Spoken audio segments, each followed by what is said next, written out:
ಇಂದು ನಾವು ಶಿವಾಜಿ ಮಹಾರಾಜರ ಸಮರ್ಥ ಗುರುಗಳಾದ ಸಮರ್ಥ ರಾಮದಾಸ್ ಅವರ ಬಗ್ಗೆ ತಿಳಿದುಕೊಳ್ಳೋಣ.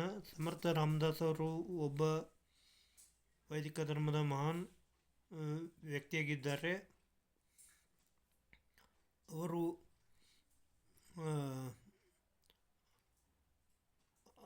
ಅವರು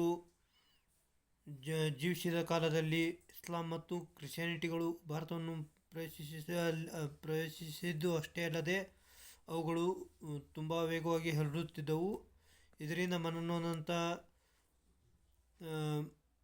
ಸಮರ್ಥ ರಾಮದಾಸ್ ಅವರು ಸುಮಾರು ಎರಡು ಸಲ ಆತ್ಮಹತ್ಯೆಗೆ ಯತ್ನಿಸಿದ್ದರು. ಆದರೆ ಅವರಿಗೆ ಶಿವಾಜಿ ಮಹಾರಾಜರಂಥ ಒಬ್ಬ ಸಮರ್ಥ ಶಿಷ್ಯ ಸಿಕ್ಕಿದ್ದು ಅವರ ಸೌಭಾಗ್ಯ ಒಂದೇ ಹೇಳ್ಬೇಕು. ಅದಕ್ಕೂ ಮುನ್ನ ಅವರು ಆಗಲು ನಿರ್ಧರಿಸಿ ಮದುವೆಯಾಗುವಾಗ ಅದನ್ನು ಬಿಟ್ಟು ಅಧ್ಯಾತ್ಮದ ಕಡೆಗೆ ಸೆಳೆವು ಉಂಟಾಗಿ ಅವರು ಆಧ್ಯಾತ್ಮಿಕ ವ್ಯಕ್ತಿಯಾದರು, ಸನ್ಯಾಸಿಯಾದರು.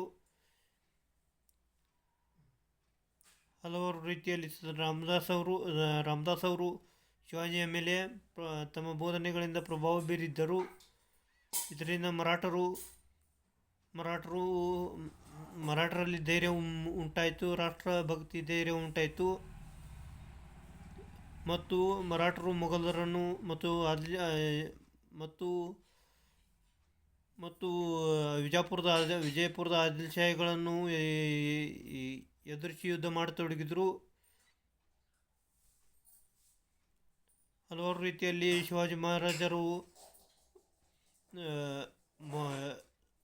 ಸಮರ್ಥ ರಾಮದಾಸ್ ಅವರ ಸೂತ್ರಗಳನ್ನು ತಮ್ಮ